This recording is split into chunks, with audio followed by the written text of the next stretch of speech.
ব্যালটের মাধ্যমে তরুণ ইয়াং জেনারেশনকে নিয়ে সর্বোচ্চ ভোটে বাংলাদেশ জাতীয়তাবাদী দল বিএনপি ক্ষমতায় আসবে বলে আমরা আশা করি।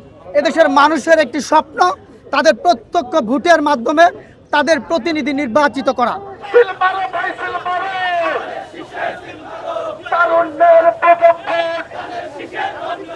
বাংলাদেশ জাতীয়তাবাদী ছাত্রদল অতীতের ন্যায় রাজপথে যেভাবে সক্রিয় ছিল, রাজপথে আমরা সক্রিয় থেকে আমাদের নিজের জীবনের বিনিময়ে হলো বাংলাদেশের মানুষের গণতান্ত্রিক অধিকার, বাংলাদেশের মানুষের ভোটাধিকার আমরা প্রতিষ্ঠা করবো ইনশাআল্লাহ।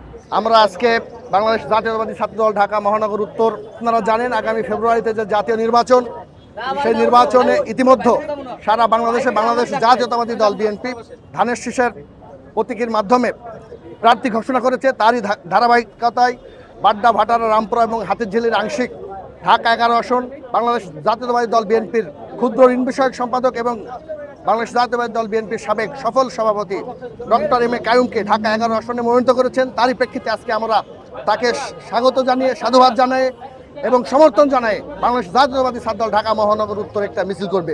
আমরা আশাবাদী আসন্ন ফেব্রুয়ারিতে যে নির্বাচনের ঘোষণা করা হয়েছে, এই নির্বাচনটি অবাধ এবং সুষ্ঠু একটি নির্বাচন হবে বলে আমরা আশা করছি। গুপ্ত এবং স্বৈরাচারীরা মিলে বিভিন্ন জায়গায় ইতিমধ্যে বিশৃঙ্খলা করার চেষ্টা করছে, বিশৃঙ্খলা করছে এবং আগামীতেও বিভিন্ন ধরনের প্রোপাগান্ডা করার চেষ্টা করতেছে। ব্যালটের মাধ্যমে তরুণ ইয়াং জেনারেশনকে নিয়ে সর্বোচ্চ ভোটে বাংলাদেশ জাতীয়তাবাদী দল বিএনপি ক্ষমতায় আসবে বলে আমরা আশা করি।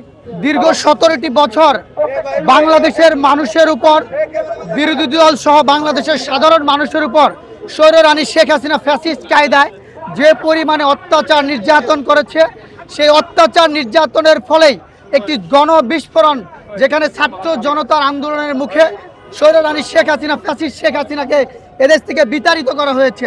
এদেশের মানুষের একটি স্বপ্ন তাদের প্রত্যক্ষ ভোটের মাধ্যমে তাদের প্রতিনিধি নির্বাচিত করা।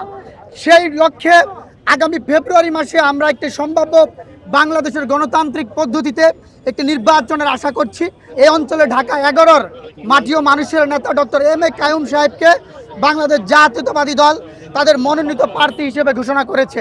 আমরা বিশ্বাস করি বাংলাদেশের প্রতিটি জনগণ যেভাবে রাস্তায় নেমে এসে স্বৈররানী শেখ হাসিনা, ফ্যাসিস্ট শেখ হাসিনাকে এদেশ থেকে বিতাড়িত করেছে, ঠিক একইভাবে তারা প্রত্যক্ষ ভোটের মাধ্যমে বাংলাদেশের জাতীয়তাবাদে বিশ্বাসী প্রতিটা প্রার্থীকেই তাদের প্রত্যক্ষ ভোটের মাধ্যমে ধানের শীষের প্রতীকে ভোট দিয়ে জয়যুক্ত করে বাংলাদেশের বিএনপি তথা জাতীয়তাবাদী দলের নেতৃত্বে সরকার গঠিত হবে আমরা বিশ্বাস করি। পতিত ফ্যাসিস্টের মতো এখনো একটি গুপ্ত ফ্যাসিস্ট, তারা চায় না বাংলাদেশের মাটিতে নির্বাচন হোক এবং বাংলাদেশের মানুষ তাদের পছন্দের সরকার বা তারা যে সরকারকে ভোট দিবে তারা ক্ষমতায় আসুক। তো আমরা নির্বাচন ঘিরে অনেক ষড়যন্ত্রই বিগত হাসিনার পতনের পরে দেখে আসছি, এখনো অনেক ষড়যন্ত্র চলমান, কিন্তু আমরা বিশ্বাস করি এই ইন্টারিমের উপরে বাংলাদেশের মানুষ যে প্রত্যাশা এবং বিশ্বাস রেখে তাদেরকে রাষ্ট্র পরিচালনার দায়িত্ব দিয়েছেন, তারা তাদের সেই বিশ্বাসটুকু রাখবেন। এবং আমরা কোনো অপশক্তি যদি ফেব্রুয়ারিতে নির্বাচনকে বিলম্বিত করতে চায় এবং বাংলাদেশের গণতান্ত্রিক অগ্রযাত্রাটাকে যদি আপনার বাধাগ্রস্ত করতে চায়,